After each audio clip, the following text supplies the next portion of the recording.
Mumbai இந்தியன்ஸுக்கு play ஆஃபுக்கு தகுதி பெறணும் அப்படின்னா, பஞ்சாப் கிங்ஸுக்கும் பிளே ஆஃபுக்கு தகுதி பெறணும் அப்படின்னா, இந்த போட்டி ரொம்ப முக்கியமான போட்டி. ஏன்னா இப்போது நிறைய டீம்ஸ் அவங்க டபுள் டிஜிட்டை நோக்கி போயாச்சு பாயிண்ட்ஸ் டேபிளில். டாப் 3ல் இருக்கக்கூடிய டீம்லாம். பட் மும்பை இந்தியன்ஸ் பிளே ஆஃபுக்கு கண்டிப்பாக தகுதி பெறுவாங்க. பிளே ஆஃப்லேருந்து ஆரம்பிப்பாங்கன்னு சொல்லும் பொழுது, ஆனால் நடக்கிற கதையே வேறு. அண்ட் இந்த மேட்ச்சில் ஜெயிப்பாங்களா? மேட்ச் முல்லன்பூரில் நடக்குது. முல்லன்பூரோட பிட்ச் எப்படி இருக்க போகுது? இது பஞ்சாப்புக்கு சாதகமாக இருக்குமா, மும்பை இந்தியன்ஸுக்கு சாதகமாக இருக்குமா? மும்பை இந்தியன்ஸ் பஞ்சாப் ஜெயிக்க என்ன பண்ணணும், பஞ்சாப் கிங்ஸ் மும்பை இந்தியன்ஸை ஜெயிக்க என்ன பண்ணணும்? நிறைய விஷயம் பேச போகிறோம். அண்ட் நீங்கள் இந்த மேட்ச்சை மும்பை இந்தியன்ஸ் ஜெயிப்பாங்களா, பஞ்சாப் கிங்ஸ் ஜெயிப்பாங்களா, அண்ட் பஞ்சாப் கிங்ஸில் மாற்றத்தை ஏற்படுத்தக்கூடிய அதிசயத்தை ஏற்படுத்தக்கூடிய பிளேயராக யார் இருப்பா, ஏன் இப்படி சொல்கிறேன் அப்படிங்கிறத, நீங்கள் அந்த மாற்றம் அதிசயங்கிற வேர்டு ஏன் இவங்களுக்கு பயன்படுத்துகிறேங்கிறத நீங்கள் வீடியோ பின்னாடி பாருங்கள். தென் இந்த மேட்ச்சில் மும்பை இந்தியன்ஸுக்கு அதிக விக்கெட் எடுத்து கொடுக்கக்கூடிய பவுலர் யார்?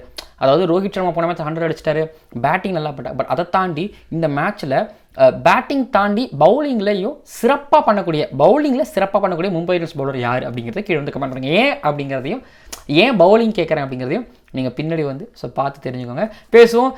லேடிஸ் அண்ட் ஜென்டில்மேன், இந்த IPL 2024 மட்டைப்பந்து பாய்ஸில் சண்டிகர் முல்லன்பூரில் நடக்க இருக்கக்கூடிய Punjab Kings versus Mumbai Indians மேட்சோட pre analysis and fantasy 11 prediction பார்க்க வந்திருக்கிறீங்க.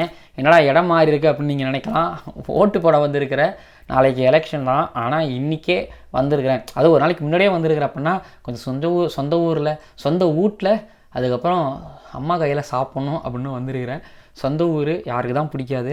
சரி, ஓகே, என்னோடய பர்சனல் ஆசைகள்லாம் இருக்கட்டும். பட் நிறைய பேர் ஓட்டு போட போவீங்க, போயிட்டு ஒரு 3 நாள் இருந்து நல்லா சாப்பிட்டு உடம்பை தேத்திட்டு வாங்க. சம்மர் வேறு, சென்னையில் கொளுத்துற வெயில், ஊர்லேயும் வெயில் கொளுத்தும். ஆனால் கொஞ்சம் எண்ணெய் தேய்ச்சி கொஞ்சம் ஜில்லுன்னு ஆற்றிட்டு வாங்க. ஸோ கண்டிப்பாக இந்த அட்வைஸோட ஓட்டு போட்டு மறக்காமல் உங்களோட கடமையை ஆற்றுங்கள் அப்படின்னு சொல்லிட்டு, then pitch report, weather report and toss report பொறுத்த வரைக்கும் முதல்ல முல்லன்பூர் என்னை பொறுத்த டியூ ஃபேக்டர் இருக்காதுன்னு நான் நம்புகிறேன். அண்ட் அதுக்கப்புறம் பிச் ரிப்போர்ட் பொறுத்த வரைக்குமே ஐ திங்க் ஃபாஸ்ட் பாலர்ஸ்களுக்கு இது வரைக்கும் கை கொடுத்துட்டு வந்துக்கிட்டு இருக்குது. தென் ஒன்றும் பார்த்திங்க அப்படின்னா ஒரு ஹை ஸ்கோர் வென்யூ மாதிரி தெரில, லோ ஸ்கோர் வென்யூ மாதிரி தெரில, மீடியமாக இருந்துக்கிட்டு இருக்குது. பட் நேற்றுக்கு தான் பார்த்திங்க அப்படின்னா GT vs DC மேட்ச்சில் GT 83 ரனுக்கு அவுட் ஆனாங்க. அதுக்கப்புறம் இந்த முல்லன்பூரில் பார்த்திங்கன்னா முந்தின மேட்ச் பஞ்சாப் கிங்ஸுங்க ஆனாங்களே, அந்த மேட்ச்சில் பார்த்திங்க அப்படின்னா ஹர்ஷ்தீப் சிங் வேறு மாதிரி பவுல் பண்ணி அண்ட் ஒட்டுமொத்த டீமே நல்லா பவுல் பண்ணாங்க. அண்ட் கிட்டத்தட்ட ஒரு 170 என்னமோ சம்திங்கில் சுட்டினாங்கன்னு நினைக்கிறேன். I'm not wrong. பட் ஆனால் ஒரு சின்ன ஸ்கோரில் சுருட்டினாங்க. ஸோ அந்த மாதிரி தான், ஸ்கொயர் ரொம்ப பெருசு, ஸ்ட்ரைட் ரொம்ப குட்டி. ஸோ இதனால் பார்த்திங்க அப்படின்னா பவுலர்ஸ் டாக்டிக்கலாக பவுல் பண்ணும்பொழுது மேபி பார்த்திங்க அப்படின்னா பவுலர்களுக்கு ஒரு அட்வான்டேஜான ஒரு முல்லன்பூராக இது அமையும் நான் நினைக்கிறேன். பட் ஒருவேளை ஃபென்ஸை கிளியர் பண்ணுற, பவுண்டரியை கிளியர் பண்ணுற ஹிட்டர்ஸ் 2 டீம்லையும் இருந்துக்கிட்டு இருக்காங்க. எஸ்பெஷலி மும்பை இந்தியன்ஸில் இருந்துக்கிட்டு இருக்கிறாங்க. மும்பை இந்தியன்ஸ் ஒரு ஃபஸ்ட் பேட் பண்ணாங்க அப்படின்னா ஒரு பெரிய ஸ்கோர் அடிக்கிறதுக்கான வாய்ப்புகள் இருந்துக்கிட்டு இருக்குது. பட் பஞ்சாப் கிங்ஸ் எனக்கு அது மேலே நம்பிக்கை கிடையாது. பட் ஆனால் மும்பை ஃபஸ்ட்டு பேட்டிங் பண்ணாங்கன்னா ஒரு பெரிய ஸ்கோர் அடிப்பாங்கன்னு நான் நினைக்கிறேன். ஸோ டாஸ் பொறுத்த வரைக்கும் சேசிங்காக ஃபஸ்ட் பேட்டிங் அப்படின்னு கேட்டிங்கன்னா மும்பை இந்தியன்ஸுக்கு டாஸ் பற்றின பிரச்சனை கிடையாது. ஆனால் பஞ்சாப் கிங்ஸு டாஸ் ரொம்ப முக்கியம் அப்படின்னு நான் நினைக்கிறேன். ஸோ ஏன்னா 2 டீமில் ஸ்ட்ரென்த் அண்ட் வீக்னஸ் அப்படி இருக்குது. So pitch report, weather report, toss report பொறுத்த வரைக்கும் இதுதான். அடுத்ததாக பிளேயிங் 11 உள்ளே விளைவை பொறுத்த வரைக்குமே மும்பை இந்தியன்ஸ் ஃபேன்ஸ் நிறைய பேர் சொல்லிட்டு இருக்கீங்க துஷாராவை கொண்டு வாங்கன்னு. ஸோ மும்பை இந்தியன்ஸோட 11ல் துஷாரா இருக்கணுமா? துஷாரா வந்தால் யாருக்கு பதிலாக துஷாரா அப்படிங்கிற ஒரு கேள்வியும் வருது இல்லை. ஆனால் யாரும் எதிர்பார்க்காத அளவுக்கு திடீர்னு டீவில் பிரவிஸை இறக்கி விட்டுற போகிறாங்க. நாங்கள் கேட்டது பவுலிங், நீங்கள் என்னையா பேட்டிங் அப்படிங்கிற மாதிரி இருந்துற போது. பட் நபி இங்கே தேவையா? ஏன்னா முல்லன்பூரில் ஸ்பின்னுக்கு எவ்வளோ ஒர்க் அவுட் ஆகுதுன்னு எனக்கு தெரியல. ஏன்னா இங்கே ஹர்ப்ரீத் பரார்லாம் செம்மையை அடி வாங்கிட்டு தான் போனார். ஸோ எக்ஸ்ட்ராவாக ஒரு பார்ட் டைம் ஸ்பின்னரை கூட யூஸ் பண்ணுங்கிற அவசியம் இல்லாத அளவுக்கு தான் இங்கே இருந்துச்சு. ஸோ ஒரு நம்ம முகமது நபி அவங்க எடுத்துகிட்டு தேவைப்பட்டால் ஒன்று துஷாரா ஆட வைக்கலாம். Shreyas Gopal leg spinner flight பண்ணி தூக்கி போடும்போது முல்லன்பூர் ஸ்கொயராக இருக்குது, விக்கெட் விடலாம். பட் ஆஃப் ஸ்பின்னர் முகமது நபியை ஒரு ஷார்ட்டாக போட்டால் அடித்தா ஒன்று ஸ்கொயராக அவுட் ஆகலாம். தென் ஸ்ட்ரைட்டாக அடிக்கிறது வாய்ப்புகள் இருக்குது. ஆனால் நேராக ரொம்ப நேராக ஸ்ட்ரைட்டாக, அதாவது ஸ்ரேயாஸ் கோபால் அடிக்க முடியாது. அப்போ நபி தலையில் தான் கை வைப்பாங்கன்னு நான் நினைக்கிறேன். பட் பேட்டிங் டெப்த் ரொம்ப அதிகமாகவும் இருக்குது. ரொமாரேஷப்போட ஸ்லோ ஓவர்ஸ் மேபி இங்கே ஒர்க் அவுட் ஆகி முல்லன்பூரில் விக்கெட் எடுக்கும் பட்சத்தில் இப்படி இந்த ஆஸ்பெக்ட்ஸில் யோசிப்பாங்க.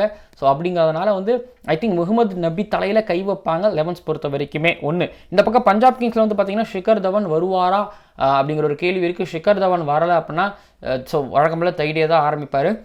பேட்ஸை சொதப்பிட்டு இருக்காரு. ப்ராப் சிம்ரன் ஓப்பன் பண்ணி விட்டு திரும்பி வந்தவனில் வந்து ரைலி ரிசர்வ் ஆட வைப்பாங்க. ரைலி ரிசர்வுக்கு பஞ்சாப் கிங்ஸில் இப்போ திரும்ப ஒரு ஆடுறதுக்கு ஒரு இடம் வாய்ப்பு கிடைக்கும் அப்படின்னு நான் நம்புகிறேன். கீழே பெருசாக வந்து சேஞ்சஸ்லாம் இருக்காது. மேலே பேட்டிங்கில் மட்டும்தான் ஒரு மாதிரி ரொம்ப சொதப்புன்னு சொதப்பிக்கிட்டு இருக்கிறாங்க. ஸோ 11th பொறுத்த வரைக்கும் இதுதான். 11th வச்சு நீங்கள் ஓரளவு இந்த மேட்ச் யார் ஜெயிப்பாங்கன்னு முடிவு பண்ணிட்டீங்களா? மும்பை இந்தியன்ஸ் தோத்துக்கிட்டு இருக்கிறாங்க. பட் பஞ்சாப் கிங்ஸ் ஜெயிக்கவும் ஆரம்பிச்சிருக்கிறாங்க. சில இடங்களில் தோக்குறாங்க. என்ன நடக்க போகுது அடுத்தது நேருக்கு நேர் பேட்டிங்கை பொறுத்த வரைக்கும். ஸோ இதில் வந்து நான் இவங்க வெர்சஸில் பேசுகிறத தாண்டி இப்போ 2 டீமோட ஸ்ட்ரென்த் அண்ட் வீக்னஸ் இதில் வந்து மும்பை இந்தியன்ஸை பற்றி பேசணும்னா பேட்டிங் கீழே வந்து ஒரு ஹர்திக் பாண்டியா, டிம் டேவிட் எதிர்பார்த்த அளவு கிடைக்கிறது கிடையாது. அண்ட் ஷெப்பர்ட் ஒரு மேட்ச் ஒன்று அடித்தார், அதுதான் ஓகேங்களா. அதுக்கப்புறம் நீங்கள் வந்து பஞ்சாப் கிங்ஸ் எடுத்துக்கிட்டிங்க அப்படின்னா பேட்டிங்கில் டாப் 3 ஒரு மாதிரி சொதப்பிட்டு இருக்காங்க. கீழே சாம் கரன் லைட்டாக ஒரு மாதிரி எடுத்துகிட்டு போயிட்டு இருக்காரு. ஜித்தேஷ் சர்மாவும் ஒரு மாதிரி பெருசாக ஒரு 30 ரன் எப்பயுமே அடிப்பார். பட் அந்த 30 ரன்னையும் இப்போ அவர் அடிக்கிறதும் கிடையாது. தென் லியம் லிவிங்ஸ்டனும் அவ்வளோ சிறப்பாகவும் ஆடல. பட் அசுதோஷும் அதுக்கப்புறம் சஷாங்க் இவங்க 2 பேர் மட்டும் தான் ஆடிக்கிட்டு இருக்கிறாங்க. மேலே சாம் கரன் ஆடிட்டு இருக்கிறார். இப்போது இங்கே வந்து பேட்டிங் பெரிய பிரச்சனையாக இருந்துக்கிட்டு இருக்கு. பவுலிங் எடுத்துக்கிட்டிங்கன்னா மும்பை இந்தியன்ஸில் வந்து அவங்களுக்கு வந்து பும்ரா நல்லா பண்ணிட்டு இருக்கிறாரு. அதுக்கப்புறம் ஒரு சில ஓவர் கோச்சை நல்லா போகிறாரு. பட் பவுலிங்கில் அந்த சீசனில் வந்து யாரும் சிறப்பாக பண்ணலை. எந்த டீமுமே சிறப்பாக பண்ணல. இவங்களை குறை சொல்ல முடியாது. ஆனால் பும்ரா கூட இன்னொரு பவுலர் நல்லா போட்டாங்கன்னா மேபி எல்லாரும் ஒரு ஓவர் நல்லா போட்டு அந்த ஒரு பவுலர் பர்டிகுலர் இன்னொரு பவுலர் வந்து அது பும்ரா மாதிரி இன்னொரு பவுலர் வந்து ஒரு 3 ஓவர் நல்லா போட்டா ஸோ இங்கே என்னவெல்லாம் நடக்கிறது வாய்ப்பு இருந்துக்கிட்டு இருக்கு. ஸோ பட் நான் சொல்கிறது என்ன அப்படின்னா இங்கே வந்து அந்த பக்கத்தில் பும்ரா அந்த சைடில் பவுலிங் கொஞ்சம் ஓட்டங்கிறதால பெரிய ஒரு ஓட்டையாகவே இருந்துக்கிட்டு இருக்கிறாங்க. அண்ட் இந்த பக்கத்தில் நீங்கள் பஞ்சாப் கிங்ஸ் எடுத்துக்கிட்டிங்க அப்படின்னா ஹர்ஷ்தீப் சிங் விக்கெட் எடுக்க ஆரம்பிச்சிருக்கிறாரு டெத் ஓவர்ஸில். தென் ககிசோர் ரபாடா நல்லா பவுல் பண்ண அங்கே பேட்டர்ஸ் பற்றி பேசுவோம். பட் ஆனால் ஹர்ப்ரீத் பரார் கொஞ்சம் சொதப்புறாருங்கிறதானே நிறைய சொதப்புறாருங்கிறதையும் வந்து ஸோ பார்க்க முடியுது. ஒருவேளை பிச்சு வந்து திரும்புது ஷார்ட் டர்ன்ஸ் கிடைக்குது அப்படின்னா இங்கே லியம் லிவிங்ஸ்டன், ஹர்ப்ரீத் பரார் ஸோ இவங்களாகுமே வந்து ஒரு மாதிரி கொஞ்சம் குஷியாகிடுவாங்க, கொண்டாட்டமாகிடுவாங்க. மேலே இருக்கக்கூடிய பேட்டர்ஸ்களுக்கும் அது வசதியாகவும் போயிடும். எந்த விதத்துலையும் எதுவும் பிரச்சனையும் வராது. பஞ்சாப் கிங்ஸ் பொறுத்த வரைக்கும் அவங்களுக்கு ஜெயிக்கிறதுக்கு ஒரு காரணியாகவும் அது அமையும். பட் இப்போது அப்படி ரியல் பேட்டிலுக்குள்ள போயிட்டோம் அப்படின்னா ரோஹித் சர்மாவை கண்ட்ரோல் பண்ணுறதுக்கு ஸோ நான் ஹர்ப்ரீத் பராரை நான் திரும்ப பேரை நான் சொல்லும் பொழுது ஹர்ப்ரீத் பரார் ஃபார்மில் இல்லைன்னு சொல்லலாம். பட் ஆனால் அன்னை டேயில் வந்து இத்தனை சீசனில் இல்லாததை வந்து இந்த ஒரு மேட்ச்சில் நீங்கள் பண்ணிட்டு போயிட்டாருன்னா யோசிச்சு பாருங்கள். ஸோ எனக்கு தெரிஞ்சு மேபி ரோஹித் சர்மா ஸ்பின்னை வந்து ஃப்ரண்ட் ஃபுட்டில் ஸ்டெப் அவுட் பண்ணி ஆடுறது ஒரு பக்கம் இருந்தாலும் ஹர்ப்ரீத் பரார் இந்த பக்கம் நிறைய லெஃப்ட் ஹேண்டர்ஸ் இருக்கிறாங்க. ஒரு திலக் வர்மா, இஷான் கிஷன் இருக்கிறாங்க. இன்னொரு பக்கம் வந்து பார்த்தீங்கன்னா ஹர்திக் பாண்டியா, சூரியகுமார் யாதவுக்கு ஸோ மேலே டாப் 4க்கு வந்து பார்த்தீங்கன்னா கொஞ்சம் லைட்டாக ஸ்பின் அலர்ஜி இருக்குது. பட் ஸ்பின்னை கவுண்டர் அட்டாக் நல்லா பண்ணுவாங்க. பட் ஸ்பின்னுக்கிட்ட விக்கெட்டும் விடுவாங்க. Sam Curran left arm fast bowler. So new பாலில் வரக்கூடியவர் Kagiso Rabada. Rohit Sharma versus Rabada அந்த புல் ஷாட் பெருசாக போகும். பட் புல் ஷாட்டுக்கு ஏற்ற ஃபியூச்சர் சாம் கரன் நிப்பாட்டி வச்சு விக்கெட் எடுக்கிறதுல தான் அவரோட சமயோஜித புத்தியும் அண்ட் ரபடாவோட சமயோஜித பவுலிங்கும் இருக்குது அப்படின்னு நான் நினைக்கிறேன். இன்னொரு பக்கம் ஹர்திக் பாண்டியாவை பற்றி எடுத்துக்கிட்டிங்க அப்படின்னா இல்லை நம்ம மேலே ஒரு இஷான் கிஷன் ஒரு பெரிய ஸ்கோர் பண்ண வேண்டிய இடத்துல இருக்கிறாரு. சூரியகுமார் யாதவ் டக் அவுட்டுங்கிறத தாண்டி இந்த டக் அவுட்டுக்கு அப்புறம் நான் யாருன்னு காமிக்கிறது இந்த 50ங்கிறத தாண்டி ஒரு 100 அவர் ஒரு பக்கம். திலக்குவாமா கன்சிஸ்டன்சி காமிக்கணுங்கிறது ஒரு பக்கம். அடுத்து ஹர்திக் பாண்டியாவுக்கு ஷார்ட் பால் இஷ்யூ இருக்குது. ககிசோ ரபாடா இந்த டெத் ஓவரில் ஆர் ஹர்ஷல் பட்டேல் டெத் ஓவரில் slow one or short ball. Then இவருக்கு ஸ்பின் அலர்ஜியும் இருக்குது. ஃப்ளைட் பண்ணி தூக்கி போட்டாங்கன்னா ஒரு லிம் லிவிங்ஸ்டன் போட்டார் அப்படின்னா ஸோ மாட்டுவாரா அப்படிங்கிறது எதிர்பார்க்கப்படுது. டிம் டேவிட் ஓகே பேஸ் அடிச்சிடுவார். But Harshal Patel slow one எந்த அளவுக்கு ஆட போகிறாரு. ஸோ அதாவது பஞ்சாப் கிங்ஸ் பொறுத்த வரைக்கும் பவுலர்ஸ் நல்லா இருக்காங்க. பட் அவங்க எந்த அளவுக்கு கன்சிஸ்டண்டாக இருப்பாங்க அப்படிங்கிறது தெரியல. இங்கே பேட்டர்ஸ் இருக்காங்க. பேட்டர்ஸ் எந்த அளவுக்கு கன்சிஸ்டண்டாக இருப்பாங்கன்னா ரோஹித் அண்ட் இஷான் கிஷன் கன்சிஸ்டண்டாக இருக்காங்க. தென் ஓகே திலக் வர்மா கிட்ட கன்சிஸ்டன்சி எதிர்பார்க்கப்படுது. ஸோ இது அதாவது பேட்டில் பொறுத்த வரைக்கும் மும்பை இந்தியன்ஸ் ஓரளவு சமாளித்து எடுத்துகிட்டு வந்துடுவாங்க. ஆனால் பஞ்சாப் கிங்ஸோட பவுலர்களுக்கும் ஒரு வாய்ப்பு இருக்குது அப்படிங்கிறத பஞ்சாப் கிங்ஸோட ஒரு பவுலர்ஸ் ஸோ ஒரு ஸ்ட்ரென்த் அப்படிங்கிறது காமிக்குது. பார்ப்போம். அடுத்ததாக பஞ்சாப் கிங்ஸோட பேட்டிங் வர்சஸ் மும்பை இந்தியன்ஸோட பவுலிங்குள்ளே போயிட்டோம் அப்படின்னா டாப் 3 கோச் சேன் ஜஸ்பிரித் பும்ரா எப்படியும் ஒரு ஓவர் கிடைக்கும் அப்படிங்கும்பொழுது தென் ஹர்திக் பாண்டியாவை வந்து பிஎஸ்சி வந்து இந்த T20 வேர்ல்டு கப்புக்காக பவுலிங் பண்ணவும் சொல்லியிருக்கிறாங்க அப்படிங்கிறது இருக்குது. கண்டிப்பாக நியூ பாலை கையில் எடுத்துகிட்டு வருவார். அண்ட் கண்டிப்பாக அது பஞ்சாப் கிங்ஸுக்கு கை கொடுக்க போதா இல்லை மும்பை இந்தியன்ஸுக்கு கை கொடுக்க போதா அது ஒரு பக்கம். பும்ரா கையில் ஒரு ஓவர் வரும்பொழுது ஒரு விக்கெட் கண்டிப்பாக ரைலி ரிசர்வோட விக்கெட் விழுந்தால் அது பெரிய ப்ளோ. ப்ராப் சிம்ரன் கோட்ஸே மாதிரியான பேஸை எப்படி எகுத்து அடிக்க போகிறாரு. பேட்டிங் முட்டும் பொழுது ஓகே தப்பிச்சு ஒரு ஃபஸ்ட் இன்னிங்ஸ் செகண்ட் இன்னிங்ஸ் அது டிஃப்ரென்ஷியேட் இருக்குது. தென் இது ஒரு பக்கம்னா நபி வச்சு தான் ஸ்டார்ட் பண்ணுவாங்க. So Taide and prop Simran நபி வச்சு ஸ்டார்ட் பண்ணும்போது அவ்வளோ கம்ஃபர்டபுளாக ஃபீல் பண்ணுவாங்களா இல்லைனா ஹர்திக் பாண்டியா நபி வச்சு ஸ்டார்ட் பண்ணாமல் ஸோ ஸ்ட்ரைட்டாகவே ஹர்திக் பாண்டியா கையில் பால் வந்து அவர் ஒரு போட்டு பும்ரா கண்டினியூ பண்ணி கோட்ஸே அப்படி போயிட்டு தேவைப்பட்ட நபி இல்லைனா ஸ்ரேயஸ் கோபால் மிடில் ஓவரில் கொண்டு வருவாரா. ஸோ கேள்விகள் இருந்துகிட்டு இருக்கு. தென் ஸ்பின்னர் ஸ்மாஷ் பண்ணக்கூடிய லியம் லிவிங்ஸ்டன் ஒரு பக்கம் இருக்கும்பொழுது ஸ்ரேயாஸ் கோபாலுக்கு அகேன்ஸ்டாக ஸோ எப்படி ஆட போகிறாரு. ஆனால் இதுக்கு முன்னாடி ஒரு இங்கிலாந்துக்கு அகேன்ஸ்டாக இந்தியா போய் ஆடும்பொழுது ஓடிஐ மேட்ச் ஆடும்பொழுது அப்போது ஹர்திக் பாண்டியா சொல்லி லியம் லிவிங்ஸ்டன்லாம் எடுத்தார் நினைக்கிறேன் ஷார்ட் பால் போட்டு. ஸோ அந்த மாதிரியான ஒரு பேட்டில் திரும்ப அங்கே ஏற்படுமா தெரியல. பட் லியம் லிவிங்ஸ்டன் ஷார்ட் பாலை கொஞ்சம் ட்ரிகர் பண்ணிவிட்டால் ஆடி அவுட் ஆகிறதுக்கு வாய்ப்புகள் இருந்துகிட்டு இருக்கு. Shashank, Liam Livingstone, Ashutosh versus Jasprit Bumrah இந்த டெத் ஓவர்ஸ் அல்டிமேட்டாக இருக்கும் போது ஹர்திக் பாண்டியா டெத் ஓவருக்கு வந்தா, இல்லை கோச்சி டெத் ஓவருக்கு வந்தா, இல்லை துஷார டெத் ஓவருக்கு வந்தா அது இன்னமும் அல்டிமேட்டாக இருக்கும். பட் எம்ஐயோட பவுலிங் லைனப், எம்ஐயோட பிளான்ஸ் எப்படின்னு இது வரைக்கும் நம்மளுக்கு கிளியராக தெரில. ஏன்னா கோச்சேவ் நியூ பால்லையும் கோச்சேவ் மிடில் ஓவர்லையும் ட்ரை பண்ணுறாங்க, நபியை அதிக ஓவர் கொடுத்து முடிக்கிறாங்க. Then Hardik Pandya death over bowling பண்ணுறாரு, நல்லா ஓவர் வந்துச்சுன்னா ரிதமில் இருந்தாருன்னு அவர் போடாரு. பட் பும்ரா வந்து பவர் பிளேயில் 1 ஓவர் இல்லை 2 ஓவர் போடுறாங்க. தென் அதுக்கப்புறம் டெத் ஓவரில் 2 ஓவர் கண்டிப்பாகவும் போடுறாரு. ஸோ புரிஞ்சிக்க முடியல. பட் என்னை பொறுத்த வரைக்கும் ஒரு விஷயம் கிளியராக புரிஞ்சிக்க முடியுது, இந்த எம்ஐயோட பவுலிங் அட்டாக். ஸோ கண்டிப்பாக பஞ்சாப் கிங்ஸை கொஞ்சம் ஒரு மாதிரி தட்டி பார்ப்பான்னு எனக்கு தோணுது. பஞ்சாப் கிங்ஸ் 200 அடித்தாலும் இவங்களால 200 அடிக்க முடியும்னு எனக்கு தோணுது. But Kagiso Rabada, Harshdeep Singh, Harpreet Brar, Harshal Patel இவங்களோட கையில் இருக்குது. பட் ஜெயிக்கிறது என்னை பொறுத்த வரைக்கும் மும்பை இந்தியன்ஸ் 53% ஜெயிக்கிறதான சான்ஸ் இருக்குது, 47%. ஸோ பஞ்சாப் கிங்ஸ் ஜெயிக்கிறதான சான்ஸ் இருக்குது தான் நான் பார்க்குறேன். அண்ட் நீங்கள் யார் ஜெயிப்பாங்கிறத கீழே வந்து கமெண்ட் பண்ணுங்கள். மறக்காமல் சப்ஸ்கிரைப் பண்ணிவிட்டு அண்ட் முழு வீடியோவும் பாருங்கள்.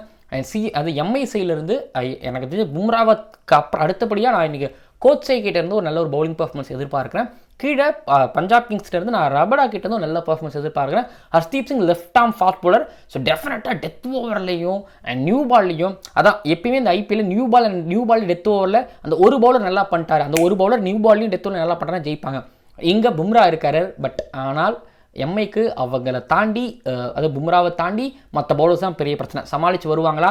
இந்த பர்ஃபார்மன்ஸ் அப்படியே அடுத்தடுத்த போட்டி ரிஃப்ளெக்ட் ஆகும். ஸோ பாசிட்டிவிட்டி ரெண்டையும் ஏற்றிட்டு வருவாங்களா அப்படிங்கிறத பொறுத்திருந்து பார்ப்போம். அடுத்ததான் ஃபேண்டஸி ப்ரிடிக்ஷன் பார்க்கலாம். ஸோ முல்லன்பூர் ஸ்கொயராக இருக்கும், ஸ்ட்ரைட் கொஞ்சம் சின்னது, ஸ்கொயர் பெருசாக இருக்கும், ஸ்ட்ரைட் கொஞ்சம் சின்னது. தென் ஃபாஸ்ட் பவுலர்ஸுக்கு அசிஸ்ட் பண்ணுது. அவ்வளோ சிறப்பான ஒரு பேட்டிங் விக்கெட் மாதிரியும் தெரியல, பெருசாக ஸ்கோர் பண்ணவும் முடியலங்கிறதெல்லாம் சொல்லியாச்சு. பொதுவாக நம்ம வந்து இந்த ஃபேண்டஸி ப்ரிடிக்ஷனில் வந்து பார்த்திங்க அப்படின்னா நிறைய பேட்டர்ஸுகளை எடுப்போம். ஸோ இந்த வகையில் வந்து பார்த்திங்க அப்படின்னா பும்ரா, ரபடா, ஹர்ஷல் பட்டேல் 3 பேரை பிக் பண்ணுறேன். எனக்கு சாம் குடன் ஆல்ரவுண்டர் இருக்கார், பவுலிங் பண்ணுவார்.